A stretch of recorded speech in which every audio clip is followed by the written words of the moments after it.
Welcome to Suburban Warrior, the podcast that will impact, inspire, and empower you to transform your mindset and become the badass warrior that you are.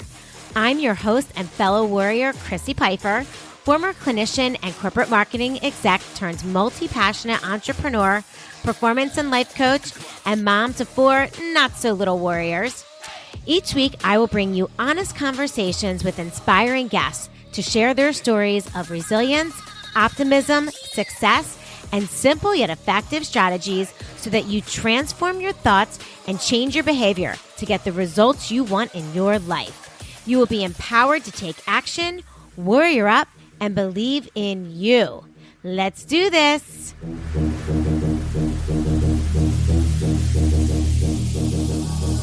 What's up, warriors? Welcome back to another episode of the Suburban Warrior Podcast.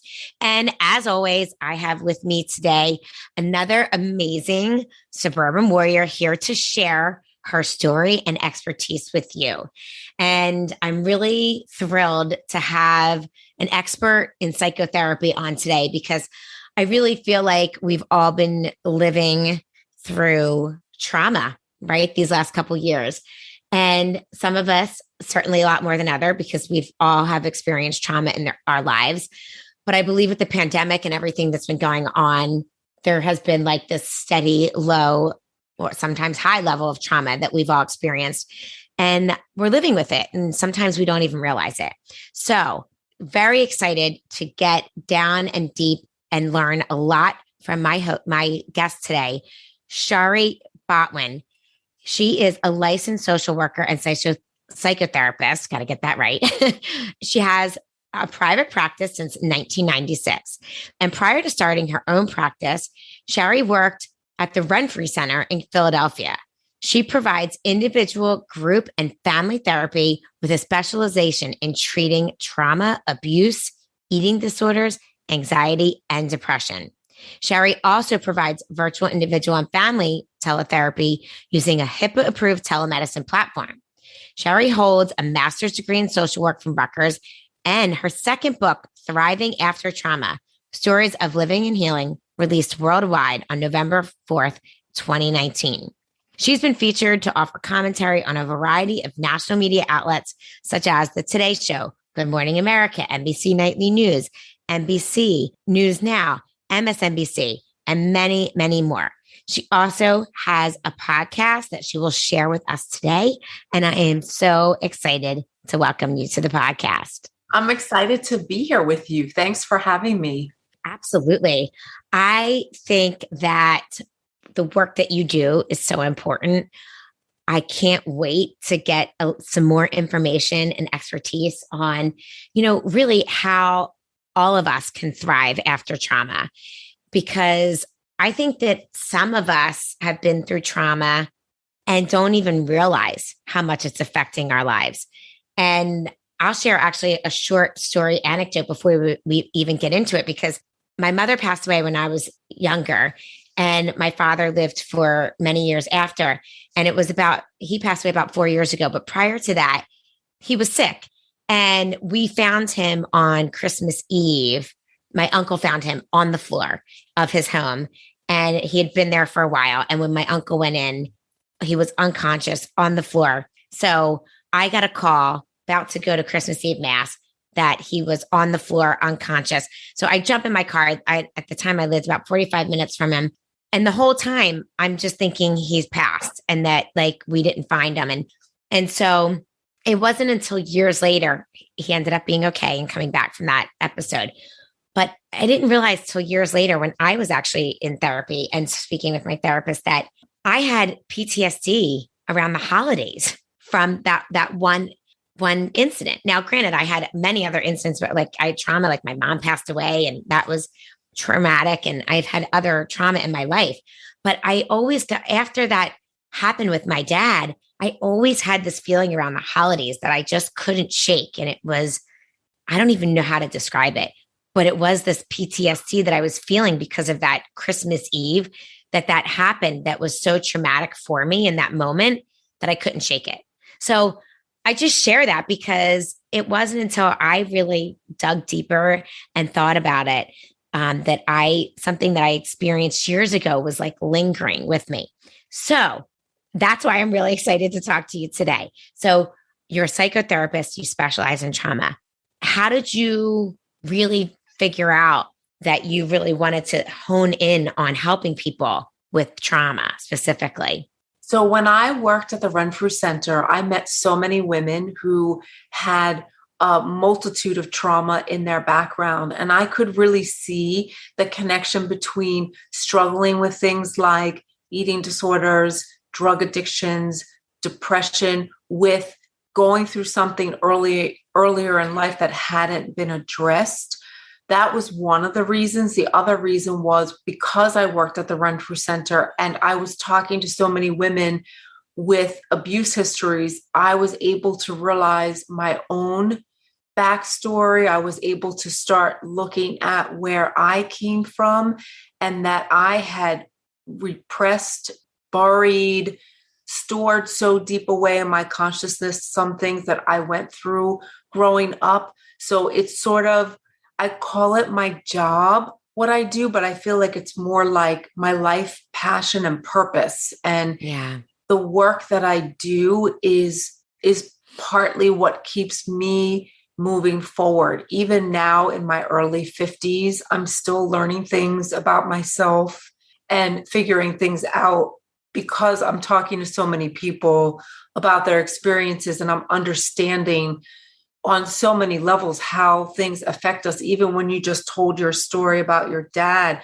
I can understand as a trauma therapist why that would leave you feeling afraid and hypervigilant and dreading something bad happening around the holidays because something bad did happen around that particular holiday. So I understand trauma, and I understand that when we don't know the impact of what we're going through, that it can come out in so many ways and it can affect us. And a lot of times people don't even realize that they're struggling with symptoms of PTSD. And I think it's in knowing and understanding our reaction to experiences. That's how we can learn to live with whatever our feelings are and not let them take over and affect our lives negatively. Yeah.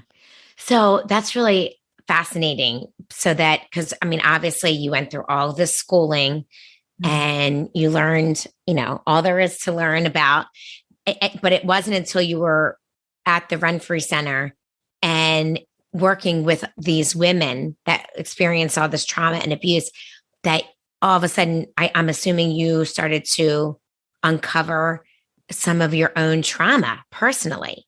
Yeah. And it took that long, right, for you to kind of get there. And that's fascinating. It actually took me 2 years after being in therapy to even say anything about my history, partly because when you repress, you don't remember.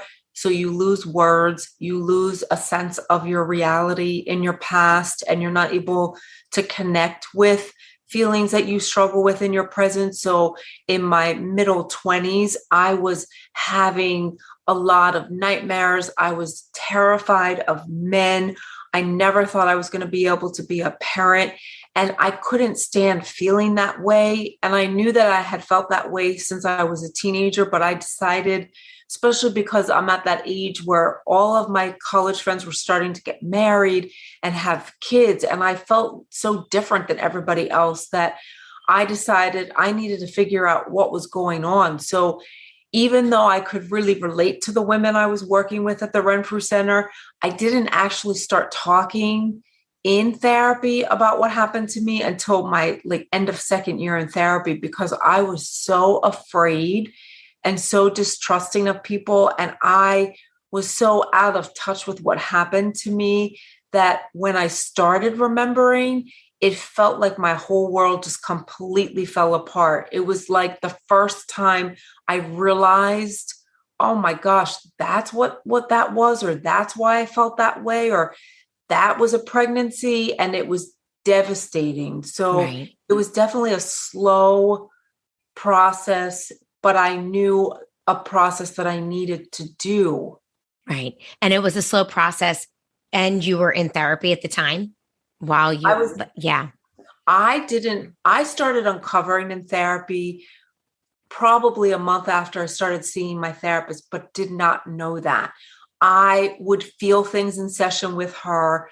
I would go home after therapy and I would sleep a lot. I would get very remote. What's the word? Not remorse, but I would almost feel like despair. I Yeah. would start to question what's the point of being on earth. But I also wanted to keep going back to therapy because I kept also saying to myself, you need help. Like, Yeah. you can't keep feeling this way. So it took me a while to find the, I guess, courage and the strength to face enormity of experiences that as a young woman were very difficult to face, especially because I was an adult at that point and knew more Yeah. about, I knew more about parents too, from having seen a lot of women at the Renfrew Center who had histories where they felt betrayed, unprotected, unheard, and in some cases, similar to your story, parentless. Yeah. Right. Yeah. So, well, thank you for sharing that with us. And I think that just speaks to the amazing difference that therapy can make when you stick with it. When, I think that speaks to trusting those feelings of something doesn't feel right. I need to talk to someone. I'm not happy because it's not always, we don't always know why we're experiencing certain feelings, right? And sometimes it really takes a third party person who's not involved in our lives who can, and a professional, to start to ask the right questions to uncover what it could be. Okay, so obviously, I think many people in their lives, if not everyone, experiences some sort of trauma. But these last couple years have been unprecedented for any of us in our lifetime, and just what we've all experienced with the pandemic. So I'm curious to know maybe what you have seen, when you're treating clients pre-pandemic versus post. So, because I work with a lot of trauma survivors, what I've been seeing is as soon as the pandemic started and the reality that we were going to be stuck away from people that we love, home with our children, when people started realizing this was not going to just be a couple weeks, this could go on for a very long time, I noticed that a lot of clients started really digging deeper into their histories and also trying to really work on forming closer connections with the people that they lived with. So it was definitely something that was triggering for people, especially the isolation and having to be away in many cases from parents or siblings or people they didn't live in the house with, but it became the opportunity to strengthen the bonds of connections within the home and also take more time to look at the things in their own lives that were continuing to wreak havoc. Okay. And that sounds like a positive, right? Which is great. I think all of us really took the time to kind of just simple things, make things a little bit simpler and create connections and with the people in our family and keep our circle tight. We had to learn that.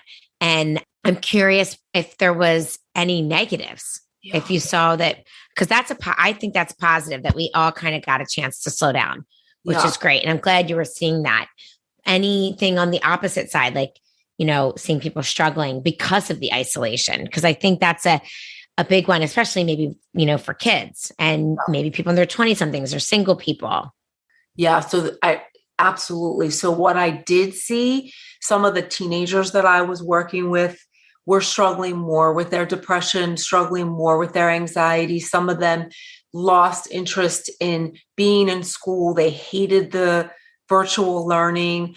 I did also notice that some of the women that I work with who are single and don't have children, I saw an increase in drinking, more eating disorder like thoughts and feelings. So I definitely saw that too. It was almost like a mixed bag. I think the people who had already been working on their stuff, working on their trauma, trying to figure out how to deal with their losses pre-pandemic rose to the occasion and used the opportunity. But I met so many people after the pandemic started that had never been in therapy, that had never experienced some of the feelings that we talk about when we talk about trauma, the feeling unsafe, the feeling unsure, the feeling uncertain of what our future is going to look like, and also the loss. There were people who lost parents from COVID that I worked with. There was one young woman whose dad he did not have COVID, but he was in his last days of cancer, and she couldn't be with him during the pandemic. She couldn't sit in the room with him. There were many people who couldn't have funerals or weren't able to go to their proms. All these different experiences that you would never think about having to miss. So that sense of grief and loss, it was traumatic for a lot of people, and it led to feelings of hopelessness, helplessness, sadness, disconnection. So I think I saw, and I'm a glass half full type of person. There have been many amazing things that have come out of this pandemic for many people, but there's also been people who normally would be doing just fine, but because of what happened during the pandemic, in some ways they fell apart. Yeah, absolutely. I can imagine that. And I have heard and seen the same. And I guess my next question would be then, how do you thrive after trauma? What are some of the suggestions, tidbits, tips that you can give us that if, someone's listening and to this podcast and saying like, yeah, I feel all that. I'm feeling helpless and hopeless and void of joy and, not sure what my next step is or not wanting to get out of bed in the morning. I mean, the list goes on and on. What type of advice can you give to them? So part of thriving after you've been through something awful is about facing whatever it is that you went through. When we go through something that's really traumatic, we often can't process our feelings about it because that's what trauma is. It puts us into a state of crisis and uncertainty. So again, even when you share your story, it sounds like the going through the actual event was awful and so scary, but the feelings don't usually hit us until all is sort of settled down. So in order to move through really difficult experiences, we need to be able to understand how they affected us. And in terms of tips and strategies, what I've learned is by understanding how things affect us, then we can place the feelings and we can understand. So when the next holiday comes and I'm starting to feel worried, what if something bad happens to my dad?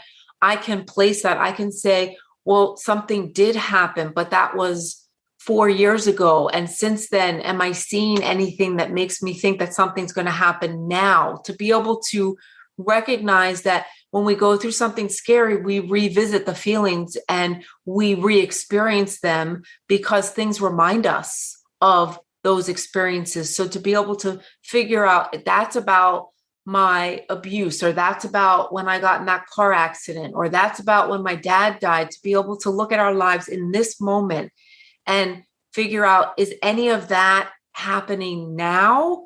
Or am I feeling feelings from what happened then? And to be able to understand that sometimes when we're feeling feelings from the past, it's because sometimes we still have some work to do, or we have fears around things that have happened. So to be able to talk about it, to be able to express your feelings about it, and to learn how to cope with it. And therapy is very helpful for many people, because what we do in therapy is we develop coping strategies. We find different outlets or different ways that work for us to be able to work through the feelings. Yeah, I mean, that makes a ton of sense. What would, for example, what is a coping strategy? So a coping strategy is being able to pick up the phone and call somebody and say, for some reason, I'm feeling dread about this coming holiday. I know that something happened a few years ago, but I'm feeling that feeling now every holiday. Like, what if something bad happens?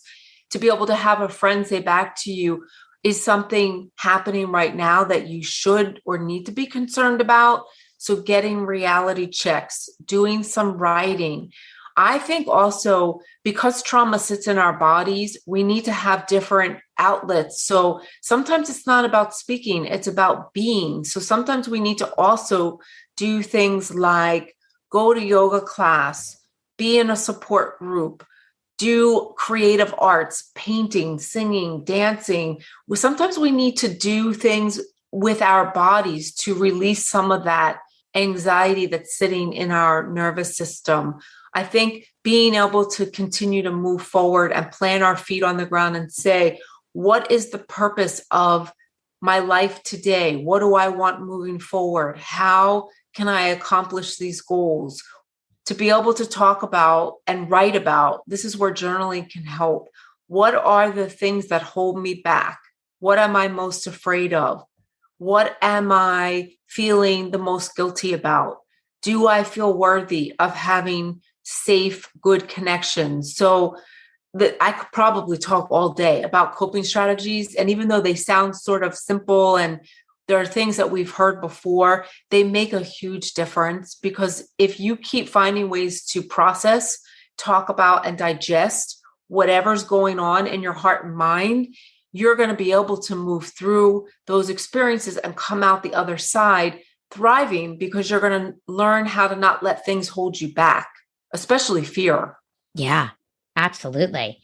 I love what you said about trauma sits in our bodies, because I think a lot of us think that when we go through something traumatic or, experience something in life, that it's our thoughts around that experience, right? And we think that like, oh, I just, why am I thinking this way? Or why am I having these thoughts? And I think then it's like becomes this like self-sabotaging conversation that we have with ourselves, because we think it's just like negative self-talk, or which we all have negative self-talk. But when it's around the trauma, it's not just in our head, right? The trauma is sitting in our bodies. It's a physical feeling. It's physical. It's the hormones that are releasing. It's actually in our bodies. And I don't think that's something that we, realize as human beings, that trauma physically affects us. So can you just maybe expand upon that a little bit? Like when the trauma is sitting in our bodies, like what does that feel like? Is it different for everyone? Is it certain symptoms like, sweating, Yep. heart palpitations, Yep. What does that look like? So I can give you a couple examples. The first example I can talk to you about is what I feel when I talk about anything related to my history. So as I'm sitting here having this conversation with you, what I'm noticing is I can feel in my gut, I can feel the pain, I can feel the wrenching in my gut, I can feel my eyes, like I feel like I could start crying.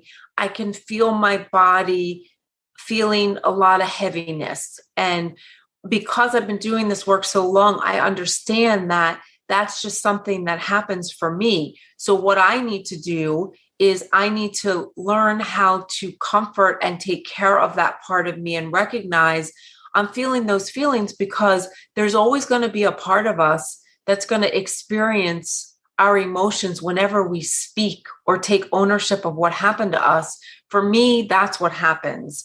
Yesterday, I was talking to somebody who has a history of abuse, and she was in a work situation where her boundaries were violated by someone she was trying to help.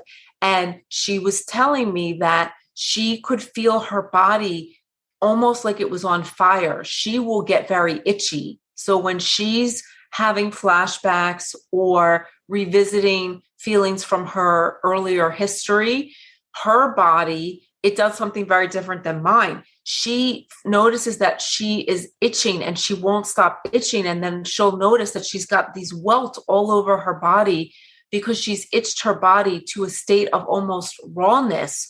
So what we do is we talk about, what does that mean? Think about the metaphor in that. We talk about how to help her stop itching because we don't want her to hurt herself. Right. But we also talk about what is it that your body's telling you? So your body is letting you know that what happened with this person was not okay, and that you should not be blaming yourself, and that you did not do anything wrong, because she was struggling with some of that. For me, as I'm sitting here talking to you, if I notice that I have feelings of sadness or grief surface, what that means for me is, okay, well, today is a day where I probably will need to be more focused on self-care. I'll want to spend more time with my crazy almost 11-year-old when he walks in the front door. I will probably wrap my arms around him and think things that he will not know that I'm thinking because I will not tell him. Right. I will go find my big orange fluffy cat and I will cuddle with him. I'll probably get on my Peloton and start singing and dancing and doing crazy workout stuff because those are things that make me feel comfort. That helps me feel like I'm taking care of the part of myself that feels sad. Yeah. Yeah. That's great advice. And it's interesting to know that, it can surface in different people in different ways. Everybody's different. Everybody's different. And it's really about just trying to notice those symptoms and then ask yourself sort of, why is this happening? What am I thinking? What are the emotions that are causing this to happen? Right. And how can I best take care of myself? What often happens is when we don't notice that the feelings are sitting in our body, we resort to self-destructive strategies to numb the feeling. That's what eating disorders. So true. Mm-hmm. Right. So that's why we need to notice, because we're going to try to make it go away if we don't notice, and we're going to do it in a way that's not healthy. Yeah. Yeah. No, oh my gosh, that's so true, right? That's where we can get into some trouble with, comforting ourselves with things that really just are not great for us. Okay. So tell us a little bit about your book, Thriving After Trauma. Obviously, I know I think it's stories about living and healing, but is it a compilation of different people's stories? Tell us a little bit about that. So the book is a compilation of different people that I've worked with, different stories, a little bit about my own experience of working through childhood abuse. And at the end of every section, I offer coping strategies, healing strategies. I didn't want to just write a book that told stories. I wanted to write a book that helped people have a variety of techniques and ideas that could help them so that they don't have to suffer as long as maybe some of the people that I've known, or even in my own history of having to go through trauma recovery. I really wanted to try to expedite and make the process less painful for people. So that was really why I wrote the book, because I wanted to tell people, listen, there are things that you can do to make this not so horrific. There are things you can do to stay on the path and have it be less painful than maybe what I went through or what somebody that I am working with has gone through over the last several years. Yeah, I think that's wonderful to be able to hear the stories of other people, but then also understand, like, if someone's reading the book and something clicks and it's like, wait, I think I've experienced something similar. How can I cope? It's amazing to be able to look at those coping strategies and figure out, what can I do to take the next step? And that's what I want. I want from people. I don't want them to read a book and just be sad. I want them to read a book and feel empowered and hopeful about their process because of things that they learned by reading the book. Yeah, that's amazing, because it really is a process, right? I mean, it's not like, you go to therapy and you uncover something and then you're like, oh, okay, that makes sense. And then you move on. It's an entire process, right? Of understanding what you went through, how you think, and how you're going to get through it and continue to get through it. Right. And it's really a lot about digesting feelings that got left unattended or weren't focused on at the time of whatever happened. Yeah. And like you said, going through trauma, you don't process those feelings until after.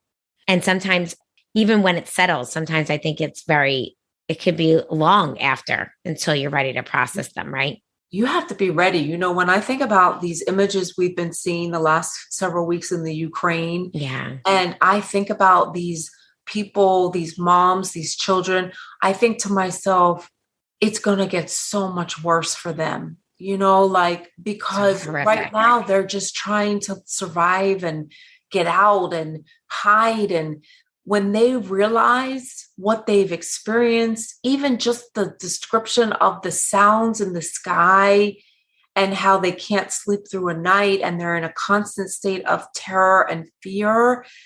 Recovery from something like war or abuse or losing a parent suddenly, whatever your trauma is, it really is a process, and there's no right or wrong way to do it. And there's no set time limit. It's different for everybody. It's complicated for most people. And what it requires, I think, is you need to be able to have resources. You need support. You need to be able to talk to other people. You need to know you're not alone.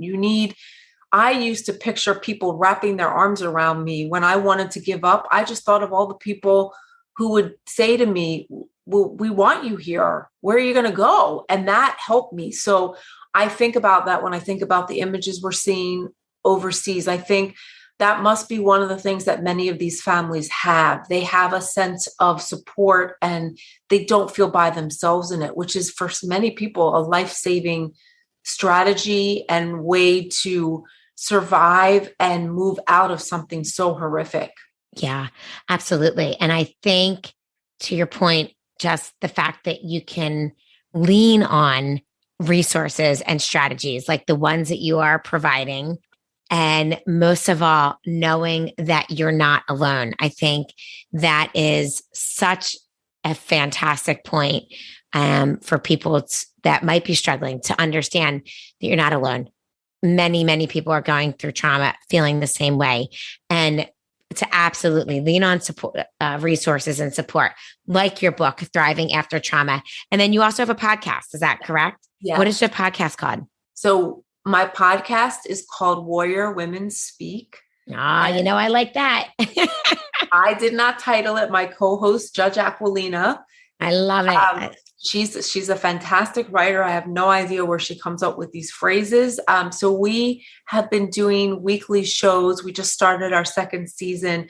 We have conversations with each other. She's a judge. She sees more the criminals, the predators. I'm a trauma therapist, but we both have our own histories of trauma and we both have written books.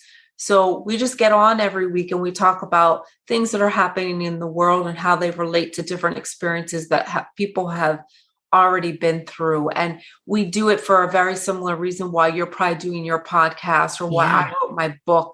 It really does help to know there's people out there that understand. And I think one of the worst parts about COVID is being physically distant for all those months. Even though we knew everybody's going through this, we still felt alone in it a lot. Oh, absolutely. Absolutely. So, Shari, thank you so much for joining me on the podcast today. Thank you for sharing your story, your tips, and all of your resources that you are providing to people who are going through trauma and trying to thrive after trauma. You are doing such amazing work.